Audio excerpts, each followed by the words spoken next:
And so this afternoon in our midst, we want to really give a rousing hand of applause to Dr. Anna. Please come up, please talk to us. We are so ready for you, very ready for you. Yeah, karibu sana.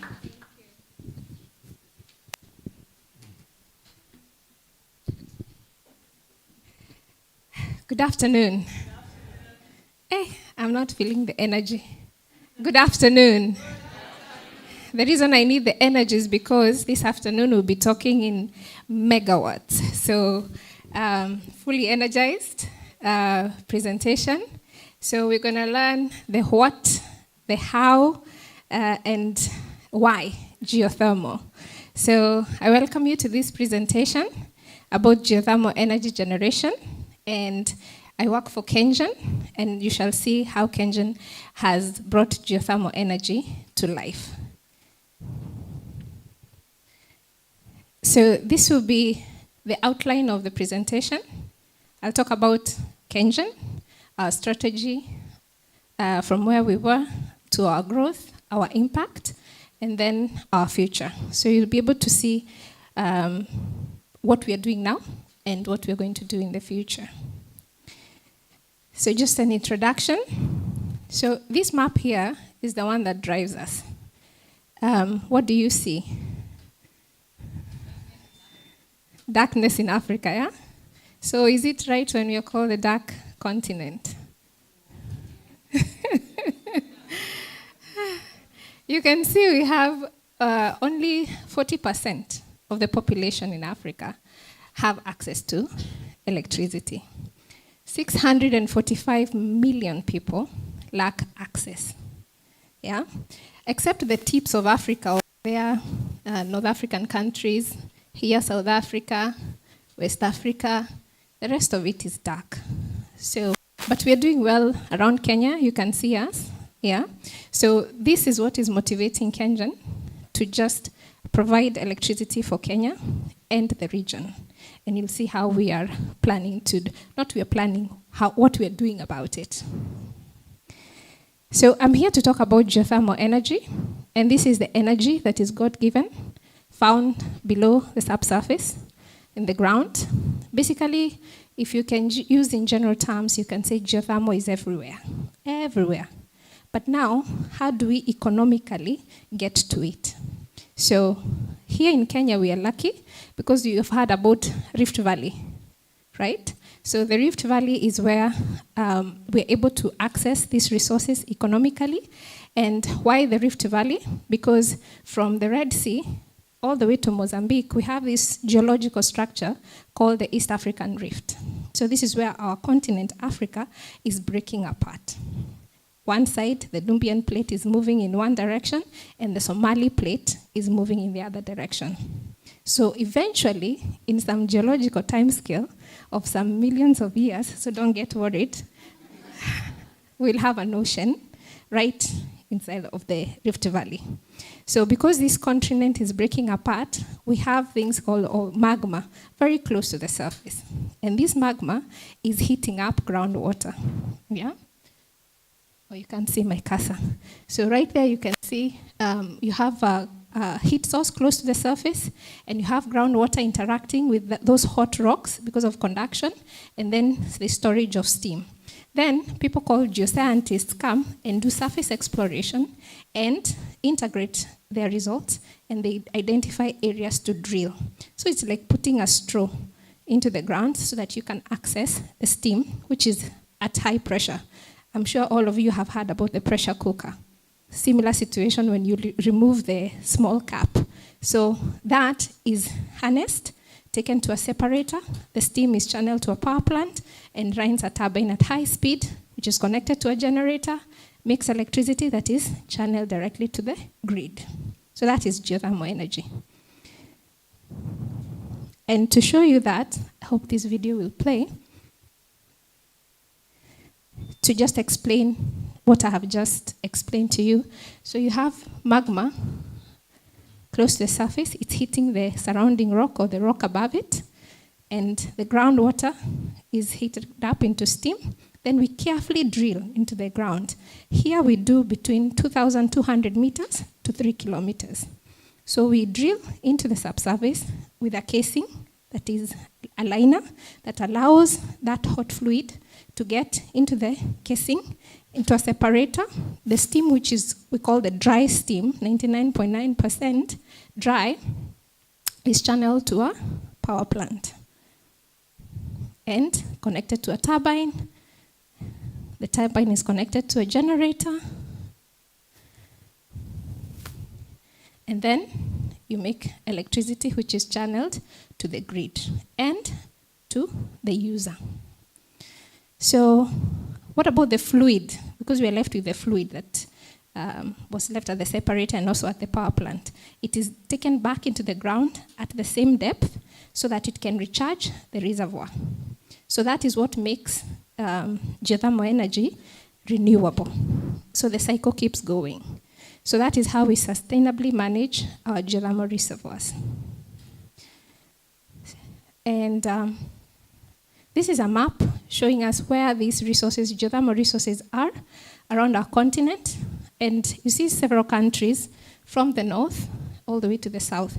What they have in common is the East African Rift.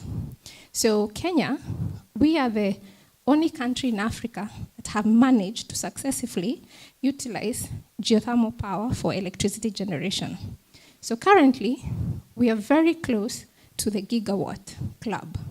So we are making 962 megawatts just using geothermal.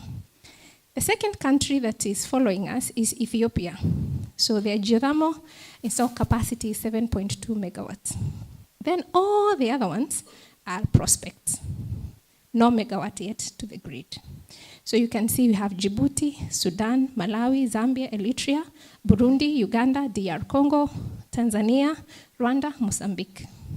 So we are really trying to help these countries follow our example. So let's talk about now Kenya, where these resources are. Because we have heard about the rift in the political context, now we bring it to the geological context. So from the Turkana all the way to Lake Natron, those red dots that you see are geothermal fields or prospects. So those dots, they are volcanic centers, and they host a type of a geothermal system beneath.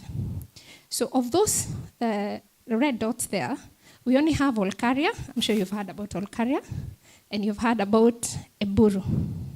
That is, Olkaria is north of Eburu. So only those two fields, and they're owned by Kengen, have megawatts. So the 962 megawatts are coming from that field. And Olkaria has the highest, because only 2.4 megawatts is coming from Eburu. But very soon, in the next 2 years, we're going to have Menengai, Korosi, and Paka fields by Geothermal Development Company coming online, because drilling has happened in those places, those prospects, and they have 66 geothermal wells. So very soon, we shall have reports of megawatts. Then the rest are what we call geothermal green fields. So they're just prospects. A lot of surface work, surface studies are going on. And so if we are able to develop all these prospects, it means we have 10,000 megawatts or more just coming from geothermal. So you can see we have such a rich resource as a country. Dogo fact profile. So we are about 53 million in Kenya. Our GDP, 99 billion US dollars, about 2,000 USD per capita. Total installed capacity, 2,981 installed capacity, and geothermal potential is more than or about 10,000 megawatts. So we've had a peak demand in May at 2051 megawatts, and at least as a country, we are doing well. We are leading with 75% of our population able to access electricity. So that's very good. So just to put us in context, as Kengen, so we do have our Ministry of Energy, and then there's EPRA and the Energy Tribunal. Then we have enablers, that is NUPEA and GDC. Then generators, is KenGen and also other IPPs. For transmission of the electricity that we generate from the IPPs is KETRACO, and then the distributors are Kenya Power and RELEC.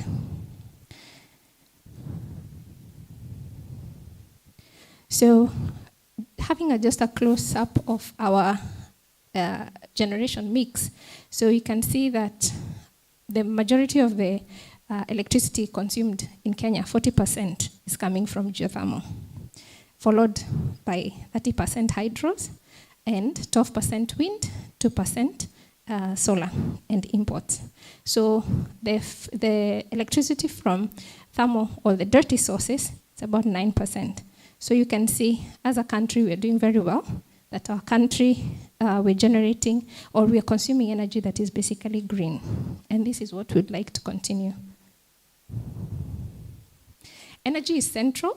We've heard all about the Big Four agenda: food security, manufacturing, affordable housing, and healthcare. So energy is a central of these agendas. You can't achieve any of them without reliable energy. We've talked about clean cooking. I wish we could cook with electricity, because that is one of the ways we can save our planet. A little bit about KenGen. We have a mission, and this is to generate electricity at a competitive price, but that will amount to lower tariff. Okay?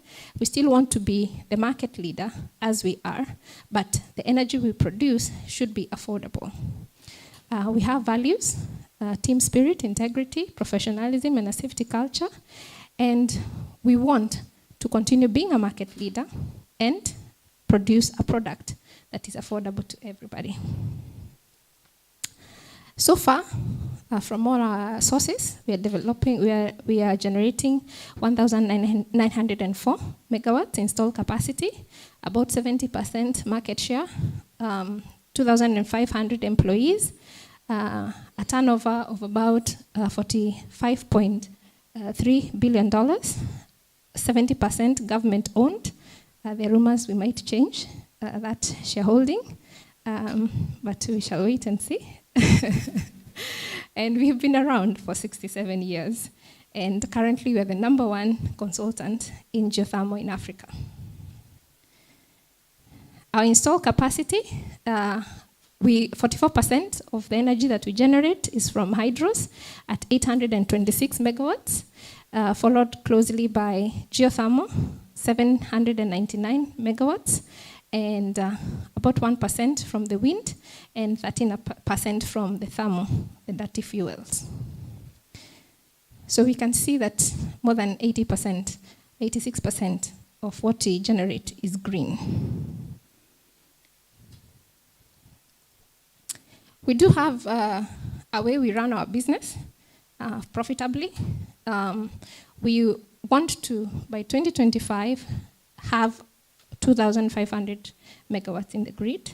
Want to create value for all our shareholders, and we want to ensure that the product that we make ends up to the customer and it is affordable. So that is what is guiding our business, and that's our strategy. So, and how we approach our business model is that we reinject profits, and so we fund projects from our balance sheet. So we just completed Olkaria 1, Unit 6, 86.2 megawatts. We have in line 7 Forks solar PV project. We have a wind project in Marsabit plant, and Olkaria 1 plant rehabilitation. This plant has been around for 40 years. So another thing that we are very key is to partner with other people of like minds so that we can jointly develop projects together. We have a project in line which is called the Olkaria PPP project. It's 140 megawatts. That's a geothermal project. And all the others that you see there, Akira, Olsuswa, GDC, Mumbi, and Agile, we have consulted for them as they try to study their geothermal fields. Another very key part of our model is diversification. So not only just generating electricity, we want to diversify our business. So, and how do we do that? So that we can expand our revenue streams. So we do have currently working on a feasibility study of a green energy park. So around where we're generating electricity in Olkaria, we can have a section where we can invite manufacturers and we can be able to sell to them bulk power. So this saves all this stress of high costs of power that they would have to endure if they are far away from us, and also make that zone a special economic zone so that they can enjoy a lower tariff. So this will encourage manufacturing, and also good for us to be able to provide energy to industry. Ready customers. Consultancy services, we are doing that very well in Kenya and outside of Kenya. So let's come back to geothermal. So this is the field that we are generating from, Eburu. We only have, we have 6 wells, geothermal wells there. And from one well, we have a mini power plant that is generating 2.4 megawatts. It's what we call a wellhead generator, wellhead generation. And the area is about 140 square kilometers. So currently we are drilling this area so that we can increase the number of wells and increase this capacity to about 25 megawatts. And this is the home of geothermal, Olkaria. It has a total of 204 square kilometers.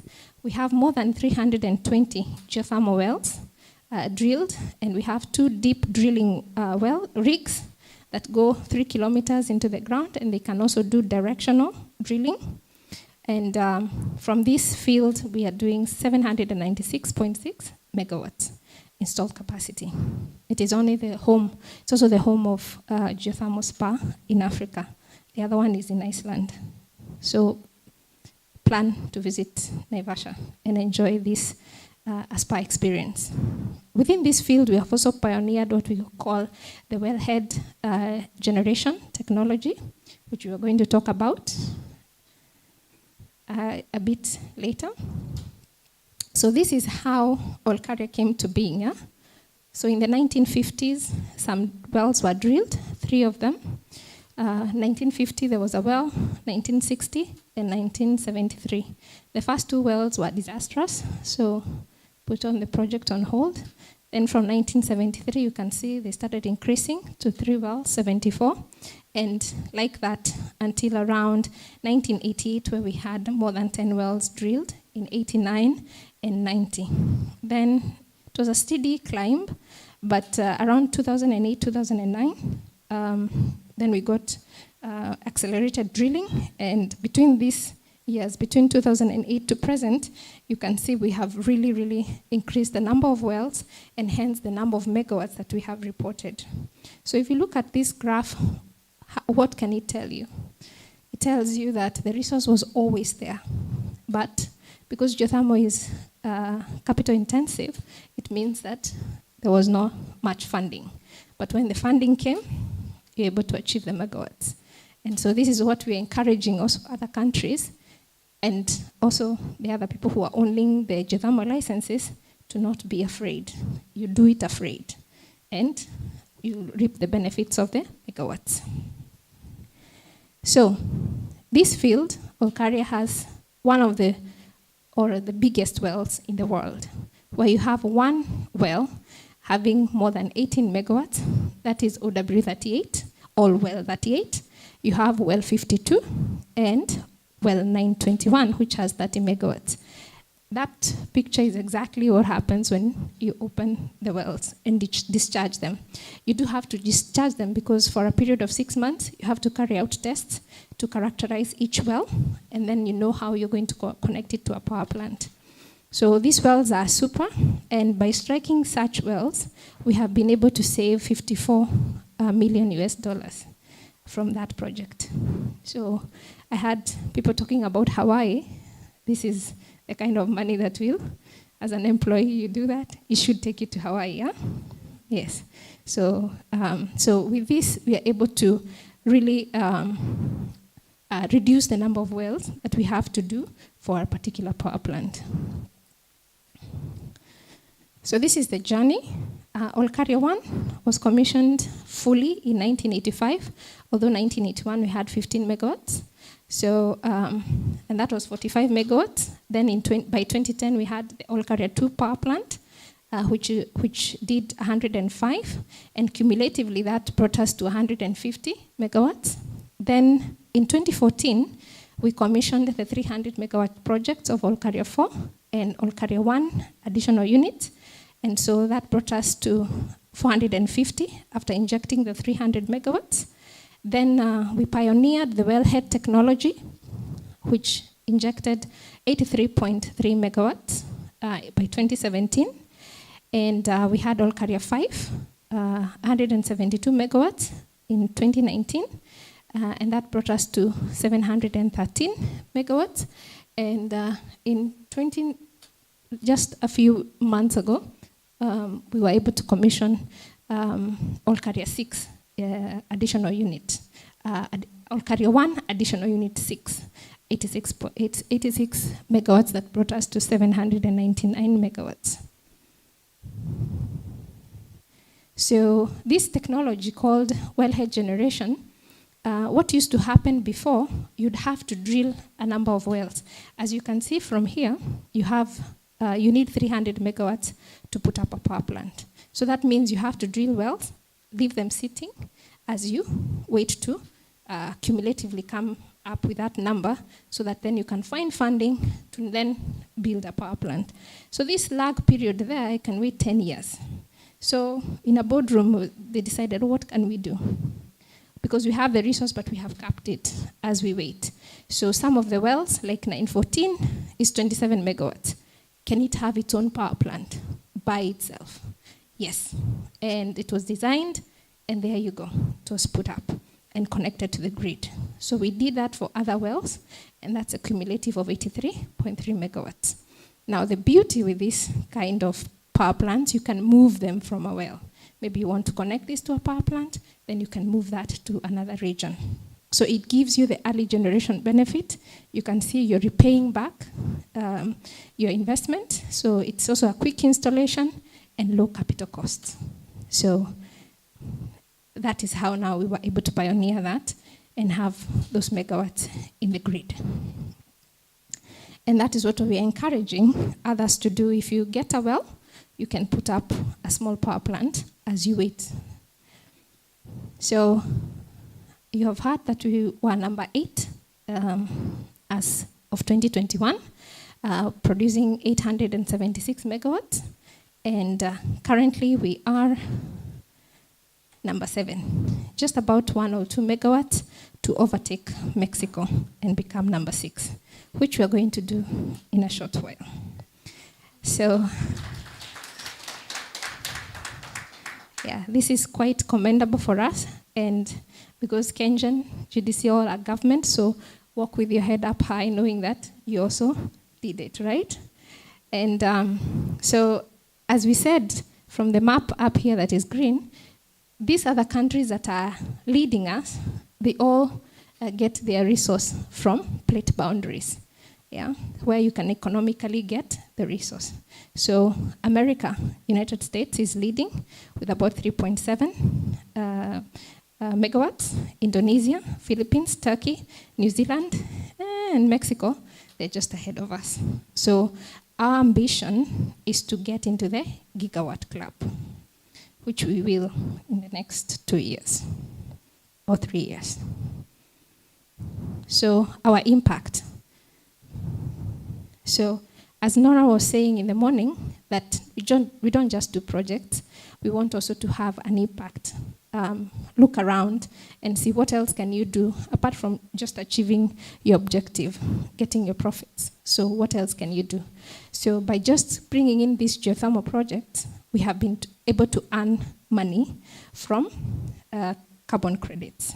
So we have been able to earn about 369 or 3.6 million US dollars And this is from the sale of 369,506 CER, or certified emission reductions. So, and now we have about 4.6 million certified emission reductions in the market. So once we trade this, we're going to get some earning from that. And the projects that we are doing, they are sustainable and clean. And then apart from that, we have been able to positively impact the communities that live around where our project areas. We've been able to have resettlement, because we were having project-affected persons near the areas that we were developing these projects. And so we were able to give them better housing. So SDG 11, we contributed positively. We built schools, we put water, and so, and academies, and dispensaries. So this is what we have been able to do. So a population of about 1,181 were project-affected persons, about 155 households, and this is the kind of transformation that happened around that area. So you'd find such a family living in such a house, because mainly they are pastoralist communities, and this is the home they got in the another resettlement, or another being moved from the project area. So you find that it even has better sanitation and better living conditions. This is their former church, and that is their new church. This was a school that was moved. Now it's an academy. So you can see also we're having future generations rising up. The next set of engineers and scientists and artists will come from that place. So quality education. So consultancies, as you've heard, we've been able to work in these countries, carrying out survey studies. So we are Geothermal Center of Excellence in Olkaria, where we also do capacity building efforts for all the rift countries, geoscientific services, consultancy services. Now we're doing deep drilling for Ethiopia. We also do consultancies in reservoir management and power plant operations. So this is a contract with Ethiopia. We're in two places, Tulumoe in Ethiopia and Aluto. So far we have completed drilling there, 3 wells in Tulumoe and 5 wells in Aluto. Currently we just started in Djibouti, drilling for them. And that is just one example of surface studies that we have done at our neighboring license holder, Akira. So what is our future? So with a quote there, that our future project pipeline is green. That's a direct quote from our CEO, Ms. Rebecca Miano, and CS Designate. So far, our biggest project is geothermal. The PPP project will be about 140 megawatts, and also other subsequent projects that will come from Olkaria and the Buru. Then we have solar projects in one of our sites in the Seven Forks or in the hydro areas to bring about 42.5 megawatts. And then we have the Dandora project, where we do waste to energy conversion at 45 megawatts, and then a combination of wind, hydro, liquefied natural gas, and storage technologies, batteries technology, and that is envisioned to give us about 500 megawatts.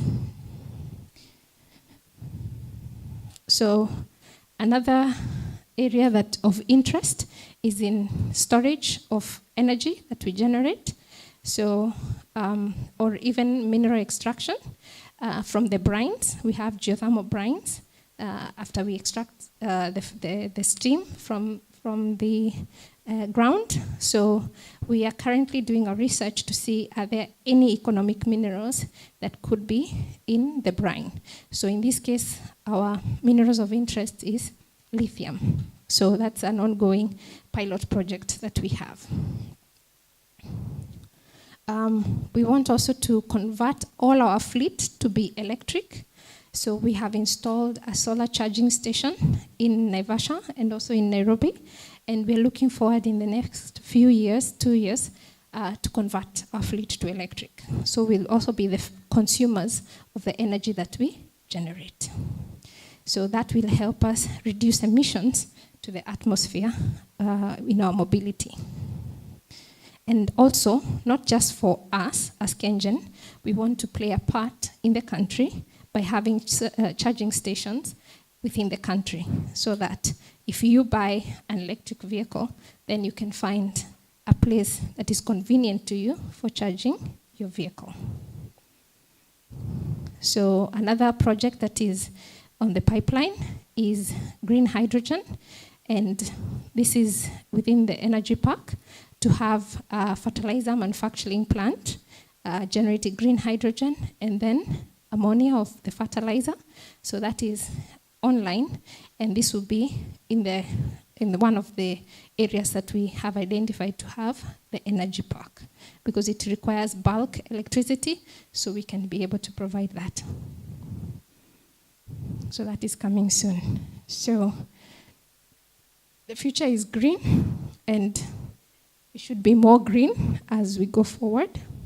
And a quote that says, Stone Age did not end because we ran out of stones, but it's because we transitioned to better solutions. So the question is now, how do we in this room going to contribute to this transition to alternative clean sources of energy? So for me, I said we have to really rethink how we live, all our ambition and getting the guzzlers, possibly. What else can we do as individuals? So I guess that was also the homework for clean energy during lunch hour. So we have to keep on being innovative. You have seen that even as companies, we have been innovative and we have saved a lot of money and have had capital to continue with those pilot projects that have now pioneered in the geothermal industry. So just encouraging us to keep on doing this, because I think we are leading Africa in green energy solution and alternatives. Thank you very much. Oh, wow, wow. Wow. Absolutely wow. Again.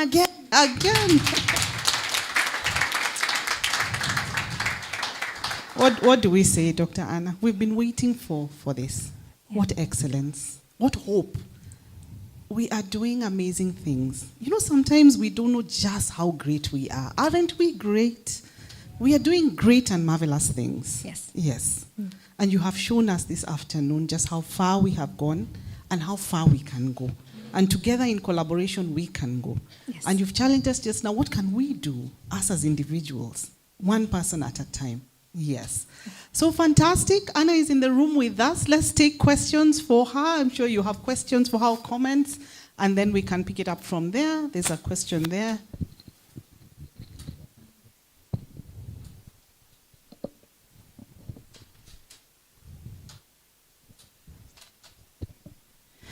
Okay, thank you. My name is Sami Maina. I come from a company called Equatorial Nut Processors. That's a great presentation, and we are wowed, as Carol has put it. So I have a couple of questions. The first one is, when you showed us your growth plan for the future, you realize that now we have DRC Congo as part of East African community. And we have seen many companies rushing there to invest. You have seen the banks and many other big companies. Along with that, you realize that, or rather we hear that Congo River holds the biggest potential for power in Africa. And I haven't heard KenGen having such plans also to rush there and invest there and tap into that. So maybe you can tell us whether you skipped it or it's something you can think about. Okay. Then the second one is, you have given us a very good story of KenGen in terms of where we are in production, geothermal production in the world. But I'm wondering, how do we compare in terms of cost of power, the power that we pay as Kenyans? How does that compare with other East African countries and Africa in general? so that even when we are celebrating that achievement, we can also compare how we are benefiting as Kenyans. And finally, also in terms of impact, I think I read somewhere, you can correct me if I'm wrong, that these wells, the country that drills most of these wells are Koreans. I don't know how true that is, but we would hope that as you continue, you can also continue building impact of our local companies, drilling companies, so that we can hear that the upcoming wells are being drilled by Kenyan-owned companies in order to build our manufacturing capacity and also build our local impact. Thank you.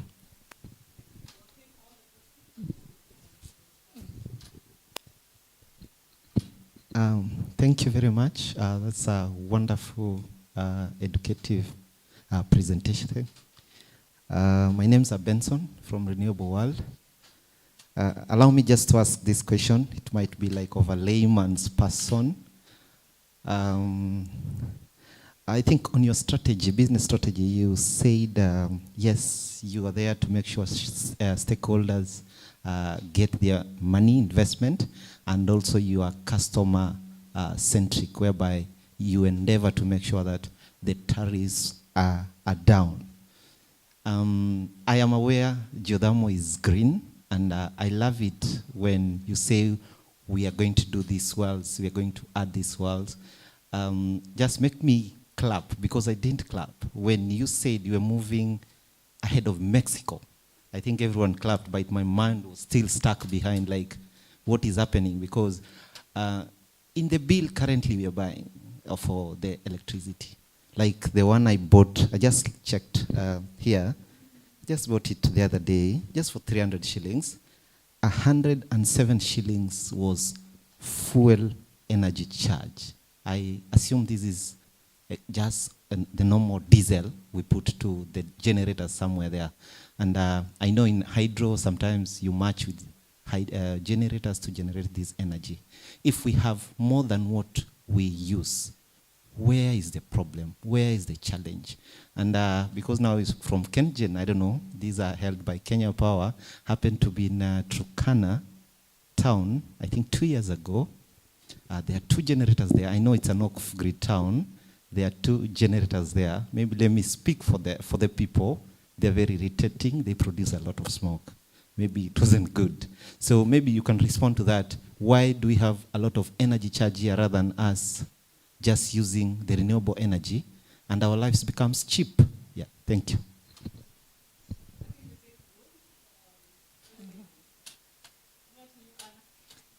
All right, thank you. So where do I start? Let me start with the cost, because that seems to be the burning issue here. And I wanted to really escape this discussion by bringing the by bringing the structure that we are in the single buyer model. Our mandate is generation, and all our product goes to Kenya Power and Lighting Company. So in terms of the cost that you and I bear, it is also coming because from the distributor. And true, there's more that can be done, but for us, we believe that the product that we are selling right now is competitively priced. But I'm sure there are other variables on the KPLC side that, and maybe also on our side, that contribute to that high bill. Still, we have to retain thermal plants, and that's why there's the plan, as you heard in the morning from the Kenya Ports Authority or opening remarks. We are planning to change the thermal plants to use LNG, which is much better than the diesel.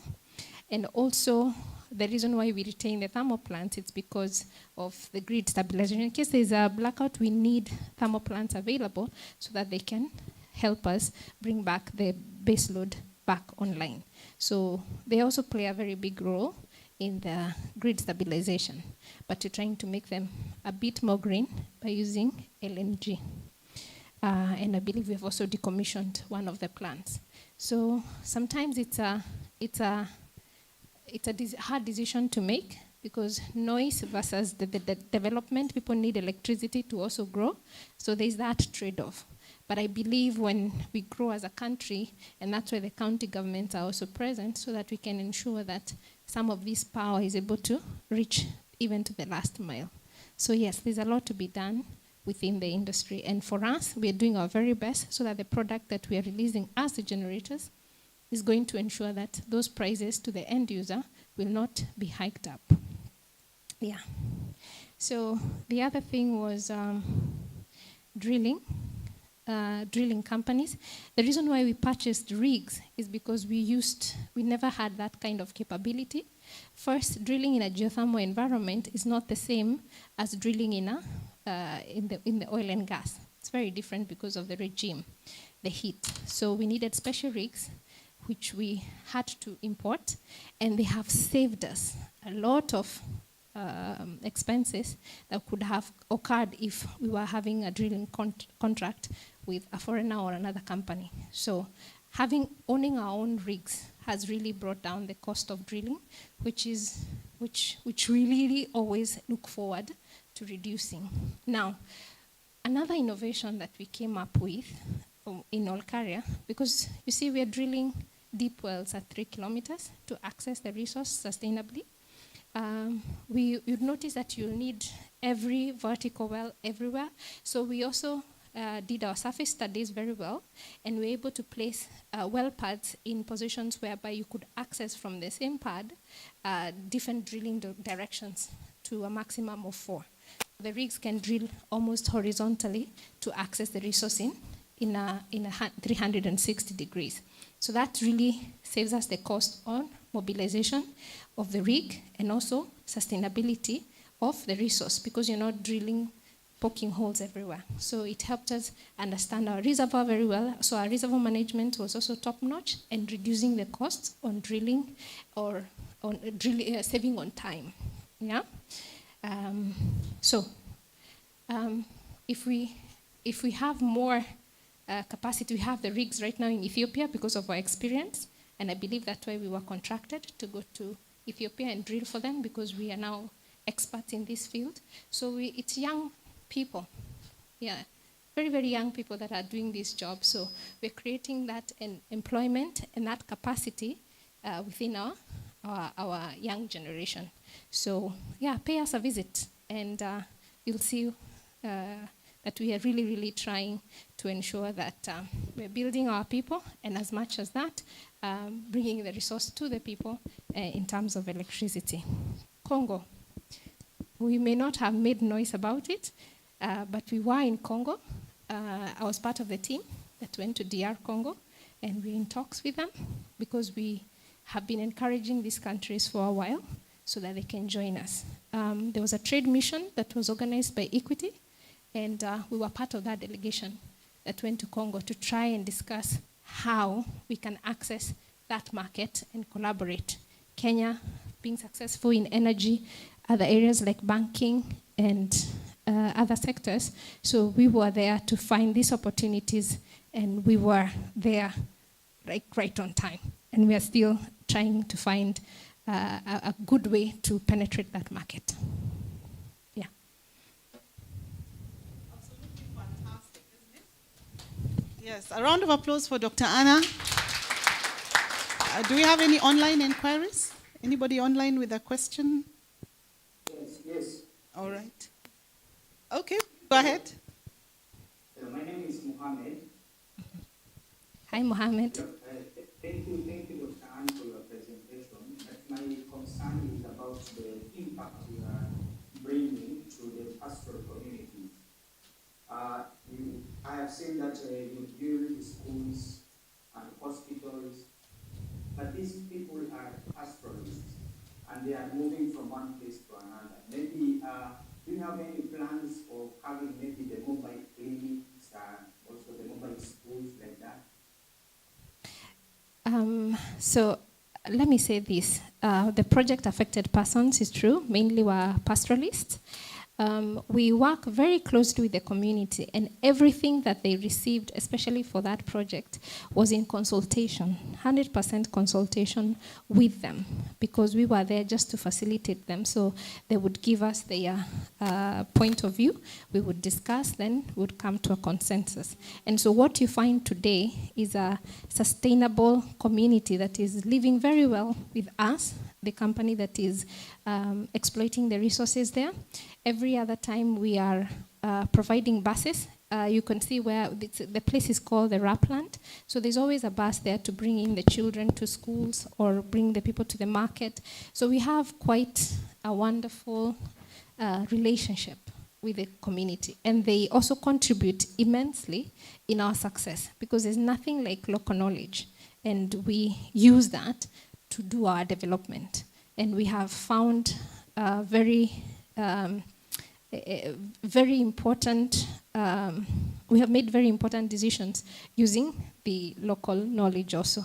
So I would say that it's not imposing, but it's always in consultation, and we work with the community so that they can gain from our development. Fantastic. It speaks also into what Nora was saying earlier, that you go to the ground, listen to what the people want on the ground, and respond from there.